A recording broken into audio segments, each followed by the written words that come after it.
Assalamualaikum warahmatullahi wabarakatuh.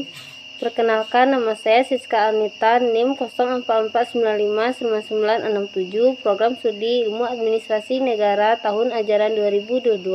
Hadirin yang saya hormati, pertama-tama marilah kita ucapkan puji syukur kehadirat Allah SWT atas izin nikmatnya kita dapat hadir dalam sosialisasi vaksinasi COVID-19, lindungi diri, lindungi negeri di Aula Puskesmas ini. Sebelumnya, terima kasih kepada Bapak Ibu perwakilan dari desa di wilayah Puskesmas, Bapak Ibu kepala sekolah dari wilayah kerja Puskesmas karena sudah menyempatkan waktu untuk memenuhi undangan.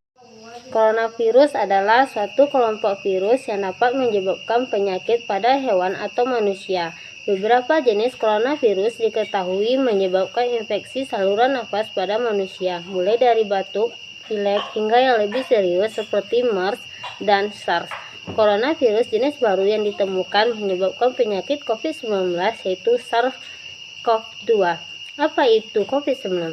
Coronavirus disease 2019 yang selanjutnya disebut COVID-19 adalah penyakit menular yang disebabkan oleh sifat akut respiratory syndrome coronavirus. Bagaimana penularan COVID-19?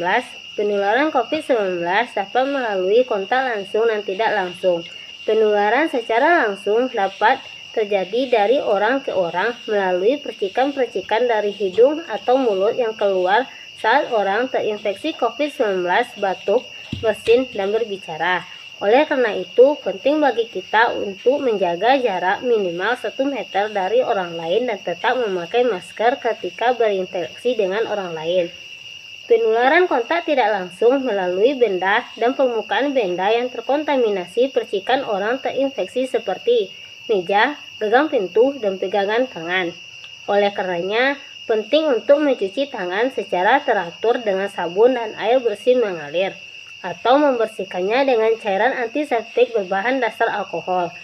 Vaksin adalah produk biologi yang berisi antigen berupa mikroorganisme yang sudah mati atau masih hidup yang dilemahkan masih utuh atau bagian atau berupa toksin. Mikroorganisme yang telah diolah menjadi toksoid atau protein rekombinan yang ditambahkan dengan zat lainnya yang bila diberikan kepada seseorang akan menimbulkan kekebalan spesifik secara aktif terhadap penyakit tertentu. Untuk mencegah tertularnya kita dari virus COVID-19, maka diadakanlah vaksinasi. Vaksinasi itu adalah pemberian vaksin yang khusus diberikan dalam rangka menimbulkan atau meningkatkan kekebalan seseorang secara aktif terhadap suatu penyakit, sehingga apabila suatu saat terpapar dengan penyakit tersebut, tidak akan sakit atau hanya mengalami sakit ringan dan tidak menjadi sumber penularan. Herd immunity atau kekebalan kelompok vaksin akan membuat tubuh seseorang mengenali bakteri atau virus tersebut, maka tidak akan sakit atau mengalami sakit ringan. Kekebalan kelompok herd immunity adalah suatu kondisi di mana sebagian besar masyarakatnya telah terlindungi dari satu penyakit. Apakah vaksin COVID-19 juga diberikan kepada usia 60 tahun ke atas? Vaksin COVID-19 juga diberikan kepada usia 60 tahun ke atas karena merupakan kelompok usia paling berisiko untuk mengalami keparahan dan kematian bila terinfeksi COVID-19. Bagaimana cara vaksin bekerja? Secara umum, vaksin bekerja dengan merangsang pembentukan kekebalan tubuh secara spesifik terhadap bakteri atau virus penyebab penyakit tertentu, sehingga apabila terpapar seseorang akan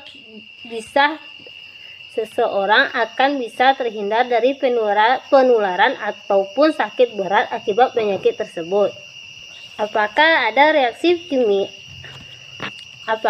reaksi pasca vaksinasi?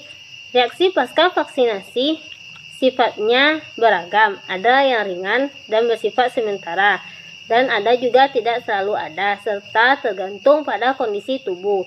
Reaksi pada vaksinasi ringan seperti demam dan nyeri otot atau ruam-ruam bekas suntikan adalah hal yang wajar, namun tetap perlu dimonitor. Manfaat vaksin lebih jauh besar dibandingkan risiko sakit karena terinfeksi bila tidak divaksin. Upaya yang sudah dilaksanakan sampai saat ini adalah melaksanakan vaksinasi yang telah dilakukan oleh tenaga kesehatan dan dilanjutkan oleh tenaga pendidikan.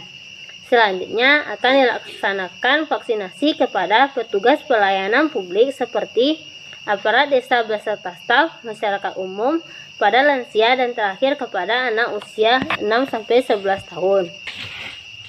Untuk itu, kami harapkan kerjasama pemerintah desa dan pihak sekolah untuk ikut serta menyukseskan kegiatan vaksinasi.